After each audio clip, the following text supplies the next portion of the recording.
የተለያዩ ሀገራት መሪዎች በ39ኛው የአፍሪካ ህብረት የመሪዎች ጉባኤ እንዲሁም የጣሊያን አፍሪካ ጉባኤ ላይ ለመሳተፍ አዲስ አበባ እየገቡ ነው። 39ኛው የህብረቱ የመሪዎች ጉባኤ ዘላቂ የውሃ አቅርቦትና ደህንነቱ የተጠበቀ የንጽህና አጠባበቅ ስርዓቶችን ማረጋገጥ ለአጀንዳ 2063 ግቦች ስኬታማነት በሚል መሪ ሀሳብ ነገና ከነገ በስቲያ ይካሄዳል። በ39ኛው የአፍሪካ ህብረት የመሪዎች ጉባኤና የጣሊያን አፍሪካ ጉባኤ ላይ ለመሳተፍ የተለያዩ ሀገራት መሪዎችና የተባበሩት መንግስታት ዋና ጸሐፊ አንቶኒዮ ጉተሬዝን ጨምሮ የተቋማት ኃላፊዎች አዲስ አበባ መግባታቸው ይታወቃል።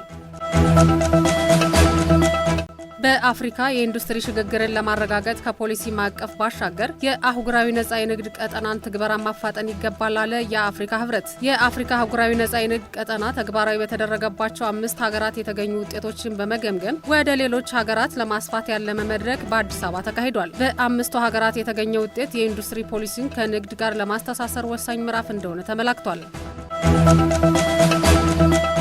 ኢትዮጵያ የአፍሪካ ነጻነት ስልጣኔና ብልጽግና ንጋት አብሳሪ ሆና ቀጥላለች አሉ ምክትል ጠቅላይ ሚኒስትር ተመስገን ጥሩነህ። ምክትል ጠቅላይ ሚኒስትሩ በማህበራዊ ትስስር ገጻቸው ባስተላለፉት መልእክት ኢትዮጵያ የቀደምት ስልጣኔዎች እናት፣ ባርነትን ታግለው ያሸነፉ የክንደ ብርቶች ምድር መሆኗን ወቁ ብለዋል። 39ኛው የአፍሪካ ህብረት የመሪዎች ጉባኤ በመጪው 2 ቀናት በአዲስ አበባ እንደሚካሄድ አስታውሰው በጉባኤው የሚሳተፉ የሀገራት መሪዎችና የልዑካን ቡድኖቻቸው ወደ መዲናቸውና ወደ ሁለተኛ ቤታቸው በመግባት ላይ ናቸው ነው ያሉት።